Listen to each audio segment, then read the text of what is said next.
Nós estamos nos aproximando do Natal. Semana que vem nós comemoramos o final de semana, né? Na verdade, no domingo, Natal, nós temos culto normal, né? Aqui na igreja ninguém me fez essa pergunta, mas em outros lugares me perguntaram: vocês vão cancelar o culto porque é Natal? Hã? Não, porque eu escutei que outras pessoas estão cancelando os cultos porque é Natal, mas o Natal é por causa de Cristo. E como eu cancelo um culto se o culto é para Ele? Né? De qualquer forma. Então nós continuamos com o culto semana que vem, no dia 25. A gente está aqui, é domingo do mesmo jeito. E cai o dia 25. E glória a Deus, porque cai no dia 25 e nós temos culto. É um privilégio isso. Então domingo que vem a gente tem culto. Normalmente. E eu gostaria de meditar com vocês nessas próximas, essa e a outra semana, sobre o Natal, né? A gente vive num tempo em que todo mundo quer tirar Jesus do Natal, ou quer colocar Jesus dentro de uma manjedoura, como um bebê inofensivo. E por que as pessoas querem o Jesus da manjedoura? Por que é bonito e por que é legal ter um Jesus dentro de uma manjedoura?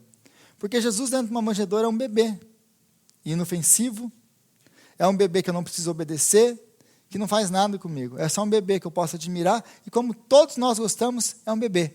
E a gente gosta de pegar o bebê, de abraçar o bebê, de beijar o bebê, mas ele não te dá ordens, ele não é soberano sobre a sua vida.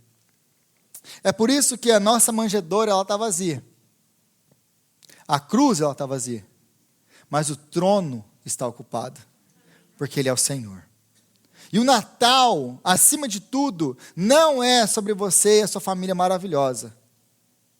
O Natal não é sobre presentes. O Natal não é o que o comércio transformou o Natal. Não é o que os políticos e toda a sociedade têm tentado fazer com o Natal. Tirar Jesus do Natal. O Natal é Cristo. E se você quer dar um presente nesse Natal, dê Cristo. Ele é o verdadeiro presente de Natal. Ele é o nosso presente. Então, na próxima semana, eu quero falar um pouquinho sobre Natal. E nós temos duas possibilidades para falar de Natal. Ano passado, nessa época, um pouquinho antes dessa época, eu estava começando a nossa série de pregações em Lucas. Então, nós continuamos falando sobre Lucas. E nós falamos sobre o nascimento de Jesus. E eu andei um pouquinho com vocês em uma abordagem do Natal. Qual é a abordagem? Nós temos pelo menos duas. A primeira é você pegar os relatos históricos de como Jesus nasceu. Aí você lembra do que eu falei no passado, que tem lá aqueles presépios, né, que tem a manjedoura, que Jesus nasce no meio do pasto, que não tem ninguém, em campo aberto, que tudo aquilo ali é mentira, que não tem nada daquilo. Desculpa se estou destruindo, talvez você não escutou isso no passado, você está escutando agora. Mas, Rodrigo, eu cresci pensando assim. Cresceu pensando errado. Então, Jesus não nasceu naquilo.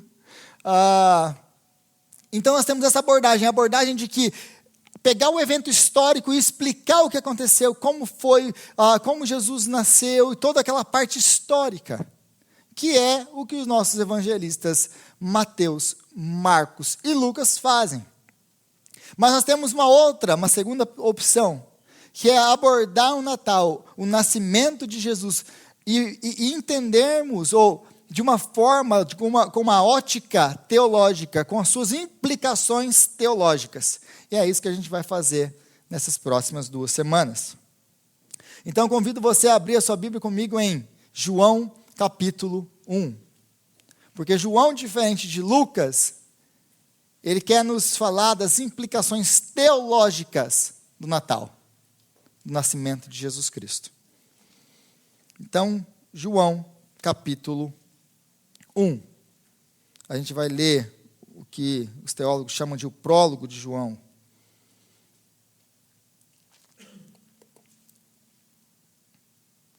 João, capítulo 1.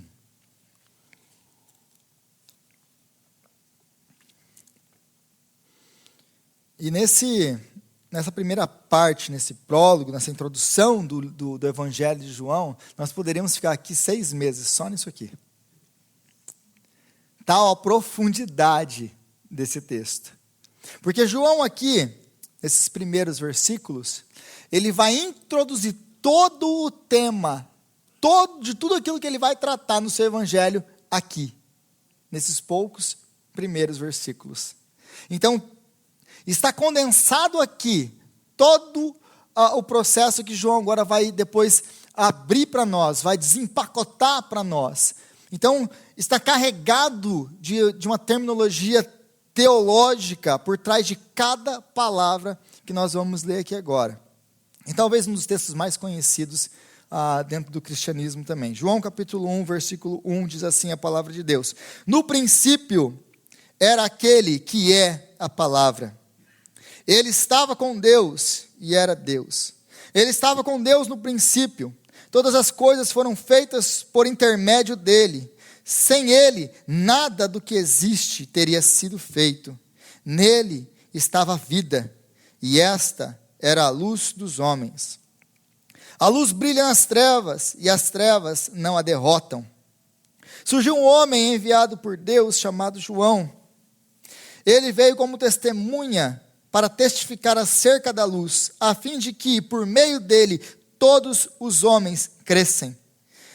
Ele próprio não era a luz, mas veio como testemunha da luz. Estava chegando ao mundo a verdadeira luz, que ilumina todos os homens.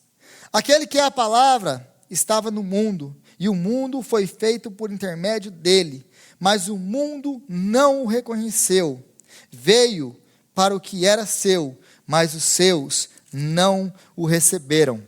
Contudo, aos que o receberam, aos que creram em seu nome, deu-lhes o direito de se tornarem filhos de Deus, os quais não nasceram por descendência natural, nem pela vontade da carne, nem pela vontade alguma do homem, mas nasceram de Deus. Aquele que é a palavra tornou-se carne e viveu entre nós. Vimos a sua glória, glória como o do unigênito vindo do Pai, cheio de graça e de verdade. João dá testemunho dele. Ele exclama: este é aquele de quem eu falei. Aquele que vem depois de mim é superior a mim, porque já existia antes de mim. Todos recebemos a sua plenitude, graça sobre graça, pois a lei foi dada por intermédio de Moisés. A graça e a verdade vieram por intermédio de Jesus Cristo. Ninguém jamais viu a Deus, mas o Deus unigênito, Deus que está junto ao Pai, o tornou conhecido. Palavra de Deus. Então hoje nós vamos meditar um pouquinho sobre esses versículos. Eu li 18 versículos, mas preparando essa mensagem, eu consegui chegar no versículo 5. Porque é muita coisa para você tratar. Como eu disse, a profundidade de cada versículo desse é muito grande. Então, a menos que eu quisesse fazer uma coisa muito, muito, muito superficial, a gente não vai conseguir andar muito mais do que o versículo 5 hoje. Então, no versículo 1, diz assim: no princípio era aquele que é a palavra.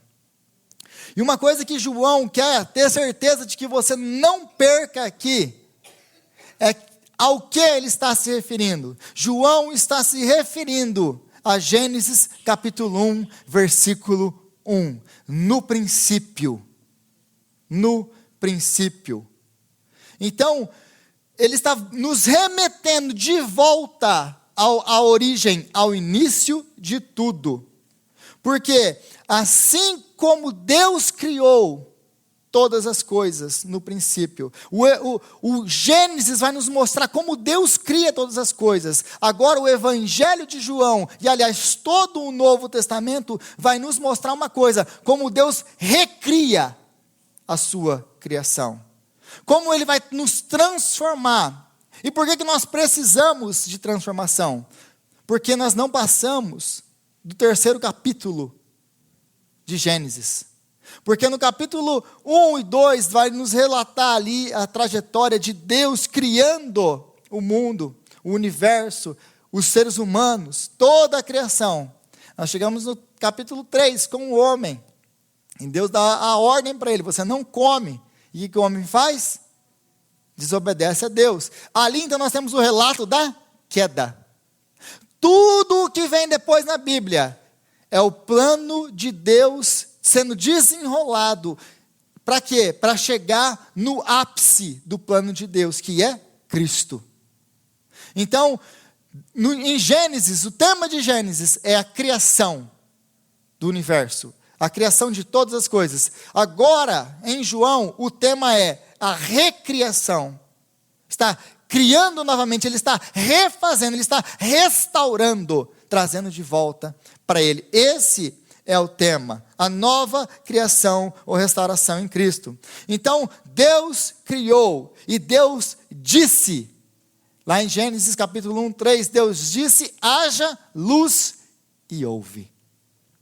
Assim então, como na primeira criação, Deus, ele agiu e ele criou, e não criou sozinho, e ele não deixou para os anjos, ou para nenhum outro ser, a criação, também na sua segunda criação, na sua recriação, na sua restauração de todas as coisas, ele também não o fez por meio de nenhum anjo, por meio de nenhum ser celestial, mas ele o fez por meio da sua palavra. Assim como ele cria no Gênesis, por meio da sua palavra, ele também recria, ele também restaura, ele também traz nova criação através da sua palavra. Então, existe uma continuidade entre a primeira e a segunda. A primeira não está apenas, Deus criou o universo, Deus criou todas as coisas, agora Deus está criando uma nova coisa. Existe uma continuidade, o plano de Deus nunca foi frustrado, o plano de Deus nunca pegou um plano B, um caminho secundário. Ele sempre teve um plano definido, e ele continua com esse plano. Aí nós temos também no versículo 1, que no princípio era aquele que é a palavra. E a palavra aí, você já deve ter ouvido esse termo depois dos anos todos na igreja, e a palavra grega usada aí para palavra é logos, logos. A palavra estava presente no princípio, desde o princípio, Deus sempre fez tudo o que ele fez através da sua palavra. Antes de qualquer coisa existir, a palavra já estava lá. Então, o versículo 1, que no versículo 1 nos diz no princípio era aquele que é a palavra. Então, quando Deus cria lá em Gênesis, quando Deus cria todas as coisas, no princípio de todas as coisas, já existia a palavra. É isso que João quer dizer aqui. É por isso que ele faz essa associação com Gênesis versículo 1, capítulo 1. Versículo 1, lá no princípio, antes da fundação, na eternidade, antes da criação de qualquer coisa, já existia a palavra, já existia o logos de Deus. E por que João usa esse termo logos? A palavra. Por que João usa esse termo logos? O que isso quer dizer? Logos. O logos, ele falava tanto aos seus ouvintes gregos, quando ele também falava aos seus ouvintes judeus.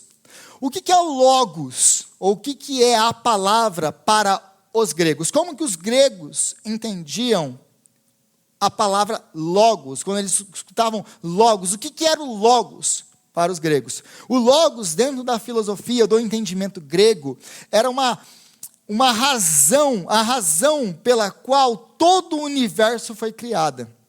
Eles olhavam para o universo, eles olhavam para todas as coisas criadas, e eles pensavam assim, deve existir uma mente, uma razão, logos, que dá origem à nossa palavra lógica, deve ter uma lógica por trás de todo o universo.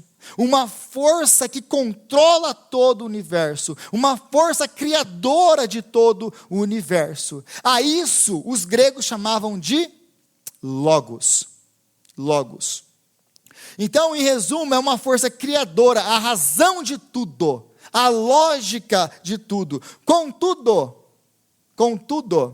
para os gregos, essa força, essa lógica, esse logos, ele não é imanente.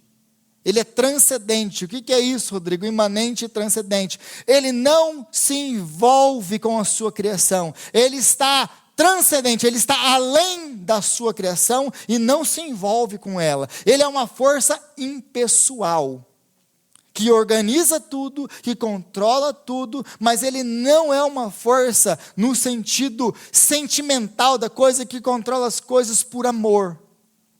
Ele está além, ele não tem uma relação afetiva com a sua criação. Esse é o logos dos gregos. Agora, para os judeus, o logos é a palavra de Deus, é o poder de Deus na sua criação. Porque quando nós falamos a palavra de Deus, o que nós estamos falando é, nós estamos usando o termo palavra para Deus, porque quando eu falo, por exemplo, estou usando a palavra, a minha palavra. Quando eu uso a minha palavra, eu estou me expressando. E então você só pode me conhecer através da minha palavra, daquilo que eu digo. Então a minha palavra revela quem eu sou, revela os meus pensamentos, revela a minha vontade. Então para os judeus é exatamente isso que a palavra, ou que o logos é a palavra de Deus, a revelação de Deus, quem é Deus, o que Deus quer de nós, o que Deus exige de nós, qual é o caráter de Deus, é tudo revelado através da palavra. É a palavra, em outras palavras, que revela quem é Deus. Então a palavra, o logos para o judeu, é aquele que revela Deus. Então, João afirma exatamente isso aqui. João, ele afirma que a palavra, é a completa revelação de quem Deus é. Exatamente o que o judeu diz e pensa é verdade. A palavra é isso aí mesmo, João diria. A palavra é a exata expressão de quem é Deus, daquilo que ele quer, ou a exata revelação de quem é Deus. E como os gregos pensavam, a palavra também é essa força que cria todas as coisas, que traz uma lógica, que está por trás de toda a criação e de toda a lógica do universo, da organização do universo. Contudo, diferente dos gregos, essa palavra, ela não é uma força impessoal, que está transcendente, mas ela é uma força e é um ser, é uma pessoa imanente que se envolve com a sua criação, que entra na história e faz divisão na história. Ele está tão envolvido com os problemas da sua criação, com o sofrimento das suas criaturas, que essa palavra se torna um homem e habita no meio do seu povo, da sua criação. Então, como os judeus pensavam, sim, ele é a palavra, ele é a exata expressão do ser de Deus, como diria o autor de Hebreus. Mas ele é a palavra, a força criadora que controla, que sustenta todas as coisas com vida, mas que não apenas criou todas as coisas, como os deístas dizem ou acreditam, ele deu corda no relógio e foi embora, ele não se envolve mais com a sua criação. Deus é o Deus que criou todas as coisas, que sustenta todas as coisas e que interfere em todas as coisas. Aí no versículo 1 ainda, no finalzinho do versículo 1, diz assim: ele estava com Deus e era Deus. Essa palavra, esse logos, essa força criadora, essa força pessoal que se envolve, essa razão, essa expressão de quem é Deus, ele estava com Deus. E essa expressão estava com Deus é uma expressão muito difícil de traduzir do grego. Por quê? Porque você pode traduzir como ele estava com Deus, mas ele vai muito além de estar com Deus. Porque a preposição que se usa aqui em grego é a preposição de você estar indo em encontro de, é de você ter relação com. Então, o que João está tentando nos colocar aqui é que desde a eternidade a palavra tem uma relação íntima e profunda com Deus. É isso que ele quer dizer aqui. Aí no próximo, depois dessa vírgula aí, ele estava com Deus e era Deus. E eu queria chamar a sua atenção para essa expressão, e era Deus. Porque em grego não está escrito dessa maneira, está escrito kai theos hen hologos, que é Deus era a palavra. Se eu for traduzir essa frase em grego aí de uma maneira literal, o kai é e, o theos é Deus, o en é era, é o verbo ser, estar, o verbo eimi em grego, era, aí tem o logos, que é a palavra. Então, se eu for traduzir de maneira literal, e Deus era a palavra. Mas o que a gente tem aqui, ele estava com Deus e era Deus. A palavra era Deus. Em outras palavras, mais uma vez, o que João está dizendo aqui, ou a tradução da NVI aqui, está dizendo que esta palavra era Deus. Ela não apenas estava com Deus, tinha esse relacionamento íntimo e profundo com Deus, mas ele também é Deus. A palavra é Deus. E aí, para você entender o porquê João coloca e porquê que a NVI coloca isso aqui, e isso aqui é muito importante. É por isso que eu quero gastar um pouquinho do seu tempo nisso daqui, para explicar isso aqui para você. Porque se o testemunho de Jeová bate na sua porta, ele vai abrir João capítulo 1, versículo 1, e vai ler para você, e vai abrir lá em grego para você, e vai mostrar lá, kai theos en hologos, para você. Está vendo? Aqui está muito claro de que a palavra era Deus, mas nós não temos um artigo definido, que é o, a, os, as. Para você que, como eu, fugiu de todas as suas aulas de português, que matou as aulas para jogar bola, foi o meu caso, né? Eu só aprendi português porque eu tive que aprender grego e hebraico, senão até hoje não estava sabendo. Eu vou explicar para você que, como eu não entendi nada de gramática, então não assusta, tá? Prometo que isso aqui é simples. Então eu coloquei colorido, desenhei para ficar fácil. Existem duas perguntas aqui que nós temos que fazer para essa construção teológica aí. Quais são essas duas perguntas? Por que Deus, ou Theos, vem primeiro? E por que Theos, ou Deus, não tem artigo definido? Porque se você coloca um artigo definido na frente de Deus, em grego nós sempre fazemos isso para mostrar que ele é Deus. Quem? Qual Deus? Deus, o Pai.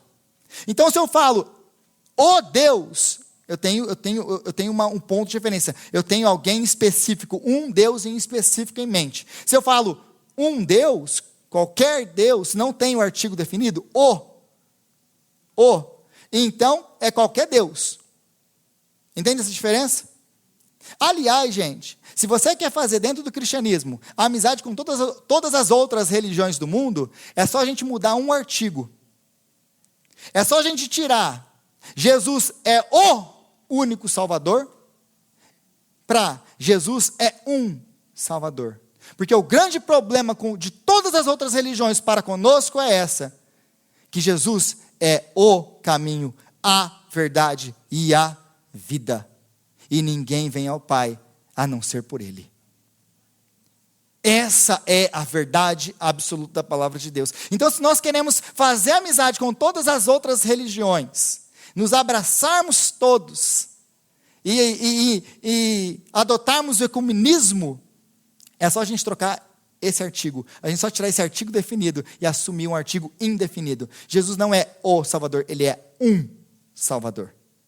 E a gente consegue estar em comunidade com todos os outros. Então, nessa construção aí em grego, nós temos o quê?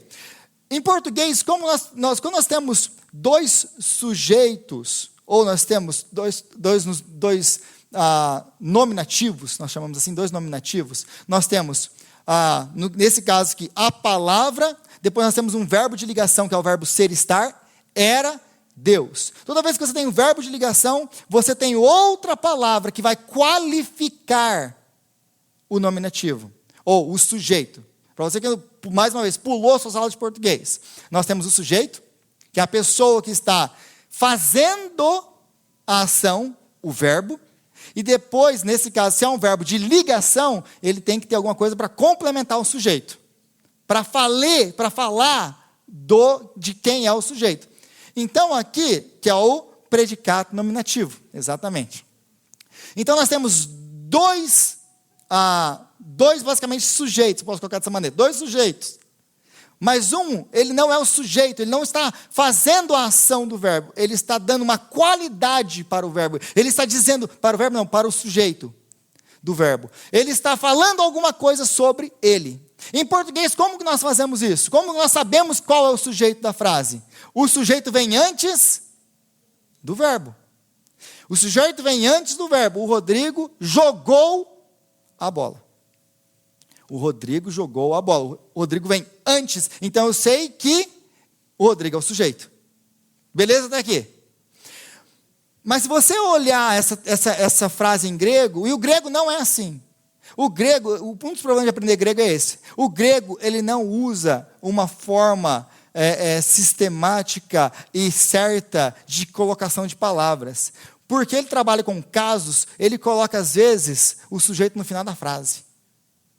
Aí você tem que entender o que está acontecendo ali. Então, o grego, ele tem coisas que ele usa para mostrar para você quem é o sujeito. Que é, no caso aqui, o caso nominativo. E o artigo definido. Então, o artigo nos mostra que quem é o sujeito dessa frase? Logos, a palavra. Porque se nós simplesmente traduzíssemos aqui para o português, Theos, Deus era a palavra. Mas porque no grego o artigo é quem mostra o sujeito, então nós temos logos, sujeito, era Deus. Então, mas por que Deus, ou Theos, ele vem para frente, antes do verbo? Por que ele faz essa bagunça?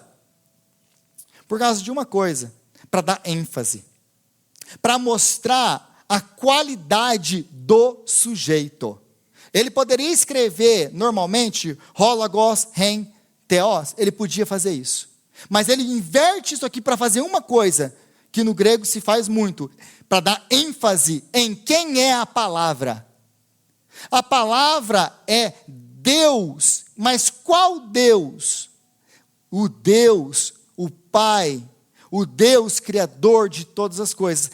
De outra maneira, em outras palavras, o que João está querendo falar aqui é, a palavra que eu estou dizendo aqui, ele é Deus, na mesma maneira que Deus é Deus. Contudo, ele é Deus em todos os atributos de Deus, mas ele não é o mesmo Deus, ele não é Deus. É por isso que ele não tem outro artigo definido aqui. Porque se eu tivesse dois artigos definidos aqui, eu tenho um problema. Quem vai ser agora o sujeito? Mas se eu tivesse dois artigos definidos aqui, mesmo que eu usasse a ordem das palavras, e tivesse aqui ho, logos, ren, ho, theos, então eu falaria que a palavra é Deus, ou era Deus, no sentido, qual o sentido? Que a palavra é o Pai. Entende o que João está querendo fazer aqui? Que a palavra, ele tem os atributos do Pai, mas ele não é o Pai. Porque na história da igreja teve muita gente que tentou usar isso aqui para afirmar isso. A segunda opção é tentar usar isso aqui, que eu não tenho um artigo definido aqui, e dizer que a palavra era Deus. Que Deus? Um Deus com letra minúscula, que os arianos tentaram fazer. Então, Jesus é a palavra. Qual palavra? Ele é Deus, mas ele não é Deus no pé de igualdade de que Deus é Deus. Ele é um Deus de segunda instância. Então, ele não é Deus. Então, você tira isso, e essa é a importância dessa construção aqui. Jesus, a palavra, ele é Deus igual a Deus, só que ele é diferente de Deus. Eles dividem a mesma essência, mas eles são pessoas diferentes. Então, caso isso não tenha ficado claro ainda, depois do versículo 1, ele vai para o versículo 2. O versículo 2 diz assim: ele estava com Deus no princípio. Depois de tudo isso, e eles estão lendo a Bíblia em grego. Eles não estão lendo a Bíblia em português, eles não precisariam dessa explicação em grego. Eles entendiam exatamente o que João estava querendo fazer com essa construção. Mas caso nada disso tenha ficado claro, João afirma no versículo 2, ele estava com Deus no princípio. De novo, ele reafirma aquilo que ele começou falando. E aí no versículo 3, diz que todas as coisas foram feitas por intermédio dele, e sem ele, nada do que existe teria sido feito. Os 2 primeiros versos afirmam então, que nunca houve um tempo em que a palavra não existiu. A ênfase do versículo 1 e do versículo 2 é essa. Nunca houve um tempo em que a palavra, em que Jesus Cristo não existiu. Mas, o versículo 3, ele afirma que por meio da palavra, todas as coisas foram feitas. E é importante isso aqui, essa palavrinha aqui, foram feitas por intermédio de. Lembra que toda a palavra de João aqui, todas elas têm uma importância teológica. É por isso que eu falei que a gente podia ficar aqui 6 meses estudando só esse prólogo. Todas as palavras aqui têm uma importância. Todas as coisas foram feitas por intermédio dele. Note a diferença. Todas as coisas foram feitas por ele. E todas as coisas foram feitas por intermédio dele. Qual que é a diferença aqui? O que João, e por que João coloca por intermédio dele aqui? Para mostrar que quem cria é Deus. Deus é o Criador, mas Deus cria por meio de Jesus Cristo, como Deus cria. O que João está fazendo aqui, ele está explicando Gênesis capítulo 1. Deus cria, no começo era Deus. E Deus disse e ouve. Através da palavra dele, ele criou. Mas quem é a palavra? Jesus. Ele é a palavra de Deus. Ele é o agente criador. Todas as coisas foram criadas por meio dele. Por intermédio dele. Então ele mantém o quê? Com todas as construções, com tudo isso aqui que eu acabei de ler aqui, até o versículo 3, ele mantém a unidade de Deus. Deus é um. Lembra que João é judeu. Se tem uma coisa que o judeu morre pelo seu monoteísmo. Deus, nós não cremos em os 3 deuses. Nós cremos num único Deus, em 3 pessoas. João, então, ele é monoteísta, nós também somos monoteístas. Nós não temos 3 deuses. Contudo, o nosso Deus, ele é trino. E ele age sempre em trindade. E o que então o João está fazendo aqui? Ele está explicando Gênesis capítulo 1 para nós. Ele está mostrando, lembra no princípio, ele está voltando lá para Gênesis. Então, João então afirma que a palavra é o intermediário, é o Criador. João afirma que Jesus, que a palavra é o Criador, por meio do qual Deus usa como ferramenta. Assim como a criação não foi feita por Deus Pai sozinho, assim também a nova criação não foi. Aí no versículo 4, nele estava a vida, e esta era a luz dos homens. Nele estava a vida, e esta era a luz dos homens. E é importante a gente entender uma coisa aqui. Nele estava a vida. No capítulo 10 de João, lembra que todo o texto que vem depois, João vai explicar o prólogo dele, todos esses sistemas, ele está trazendo. O que João está fazendo aqui é basicamente uma tese que o Dudu está fazendo, né, Dudu? Ele está fazendo uma tese. Toda vez que vai escrever uma tese, você faz o quê? Você tem que escrever uma introdução daquilo que você vai tratar. Então, eu vou tratar disso, disso, disso, disso e disso. Essa é a minha tese. Eu creio que por causa disso, isso aqui acontece. Aí depois, isso é uma página.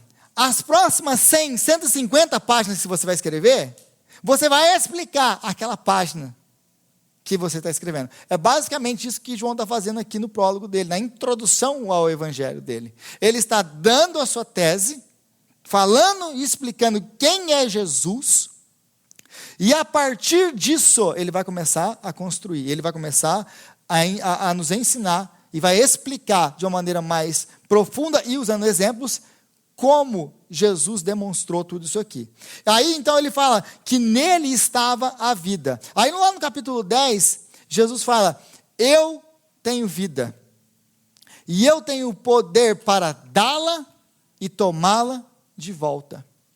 Qual que é a diferença entre eu, vocês e Jesus?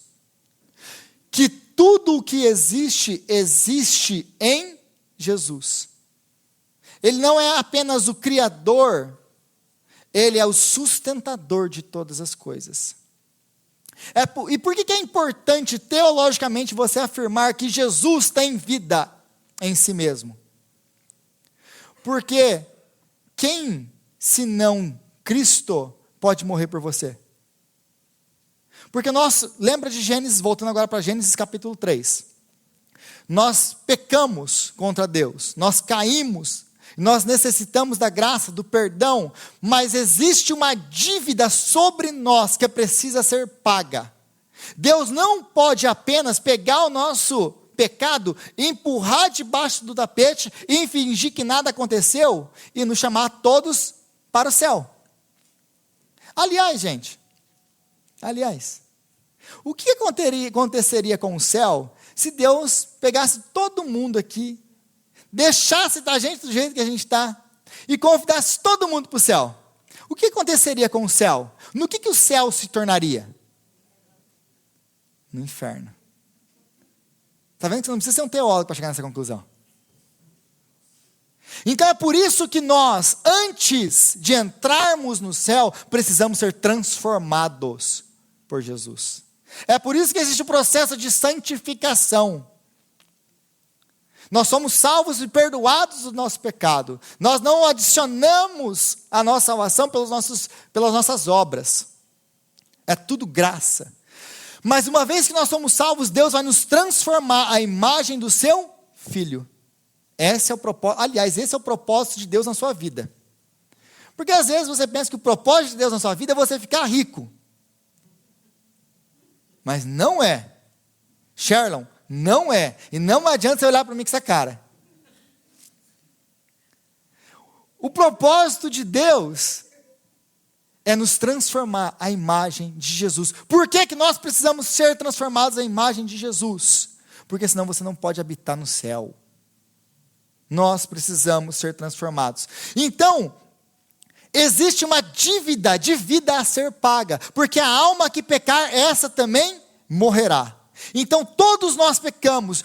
Qual é a consequência do nosso pecado diante de um Deus santo? O que um Deus santo, justo, tem que fazer conosco? Se Ele é o justo juiz de toda a terra, o que Deus tem que fazer comigo e com você? Todos nós que nascemos em rebelião, que nascemos em pecados, que nascemos descendentes dos nossos pais do Éden. O que Deus tem que fazer conosco? Se Deus é justo, Ele tem que mandar todo mundo para o inferno. Ah, mas Rodrigo, então, o que eu tenho que fazer? Alguém tem que pagar a dívida. A alma pecou, a alma tem que morrer. Então alguém tem que pagar a dívida. E por que teologicamente é importante João afirmar que Jesus tem vida? Porque só Jesus Cristo pode pagar o preço dos nossos pecados, porque só Ele tem vida em si mesmo. Imagina que um anjo decide então falar para Deus: Deus, eu quero morrer pelo Rivaldo. Rivaldo é um cara legal. Eu quero morrer por ele. Eu quero pagar os pecados dele. O anjo pode fazer isso? Não. Imagina que o Sherlon fala assim: eu quero morrer pelo Rodrigo, aquele pecador miserável. O Rodrigo é um cara legal, gosto dele. Eu sei, ainda bem que a minha salvação não depende do Sherlon. Mas imagina que chegue alguém que queira morrer por você, e chegue diante de Deus: Deus, eu quero morrer pela vida do Fausto. O que Deus vai falar para você? Você não pode morrer por ele. Por que ninguém pode morrer por ninguém? Porque todos nós pecamos. Porque não há um justo, nenhum sequer, ninguém que entenda, ninguém que busque a Deus. Todos se desviaram. Todos carecem da graça de Deus. Todos. Todos nós temos uma dívida de vida, de sangue com Deus. Todos nós. Então eu não posso morrer pelo Paulo, não posso morrer pelo Sinei, ninguém pode morrer por ninguém, porque você imagina você falando isso para Deus, meu filho, você já tem uma condenação na sua cabeça, você já foi condenado, você já está condenado, você não pode morrer por ninguém, um anjo não pode morrer por ninguém, nenhuma criatura pode, aliás, por que não pode? Porque nada tem vida em si mesmo, só Cristo, só Deus tem vida em si mesmo, todo o resto tem vida derivada de Cristo.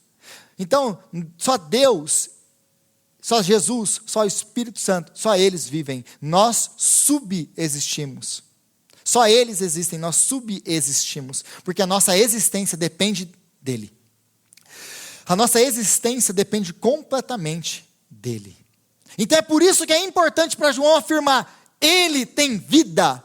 E é por isso que ele pode chegar e dizer, eu tenho vida e eu posso entregá-la e tomá-la de volta. É por isso que Jesus Cristo pode pagar o preço dos seus pecados, porque ele não tem pecado sobre ele. Mas além de não ter pecado sobre ele, ele é o único que tem vida. Toda a vida deriva dele.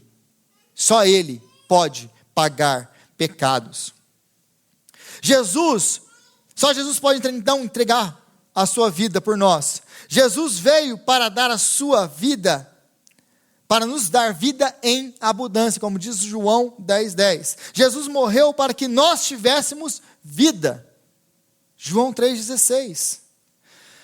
Apenas aquele que vem a Jesus tem vida. Ele é vida. É essa a ênfase. Eu estou citando todos esses textos aqui, no capítulo 10, no capítulo 3, no capítulo 6, no capítulo 5. Todos esses textos aqui, é João depois nos mostrando como Jesus tem vida, e como só Ele tem vida, e como Ele pode nos salvar. Mas porque Ele tem vida, e porque Ele veio, nós podemos ter vida, e a ter em abundância.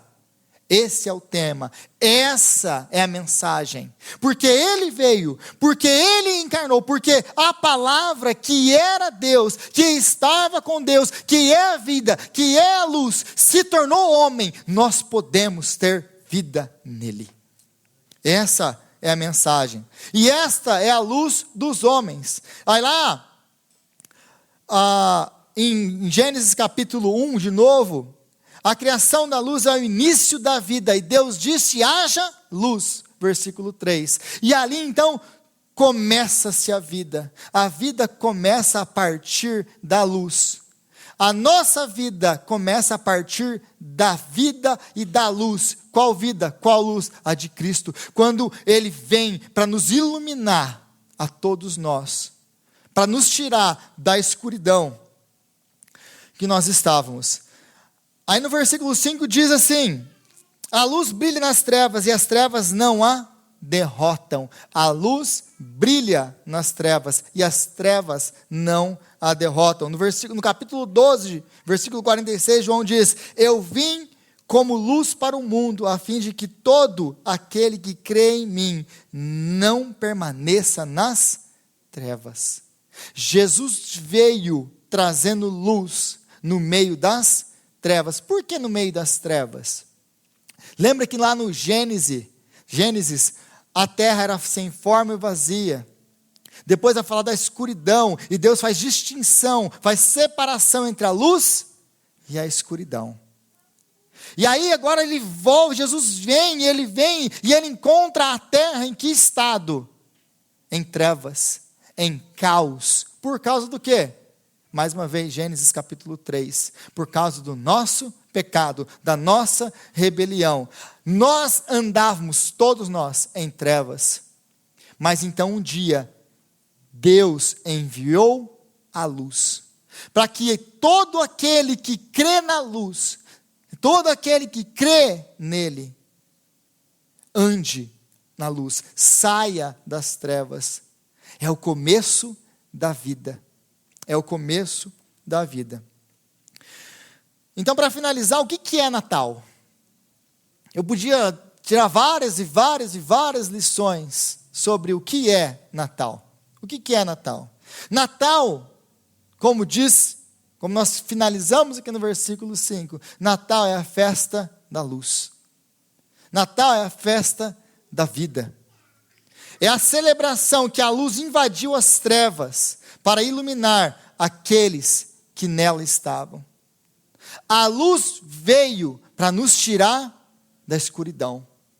Isso é Natal. Natal é Jesus, a palavra, a vida, a luz de Deus invadindo a escuridão para nos tirar dela.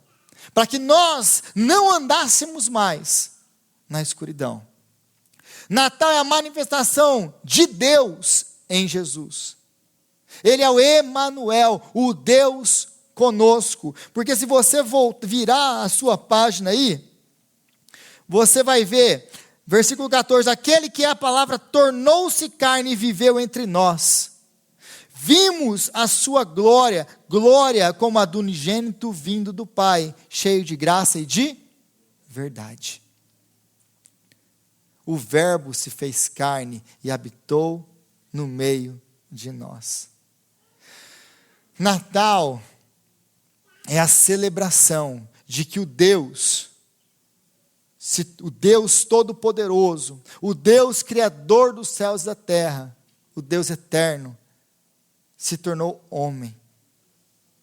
Em Cristo, Jesus se revela quem é o Pai, completamente. É a celebração de que o eterno se tornou passageiro. O Criador se tornou criatura. O imortal se tornou mortal. Para que nós pudéssemos ser novas criaturas e viver eternamente. Isso é o Natal. É o Deus Todo-Poderoso que se limita. Porque Ele quis. É o Deus imortal que agora se torna mortal. É o Deus eterno que se torna finito. Para que você e eu pudéssemos ser transformados, tirados das trevas e viver eternamente com Ele, na luz.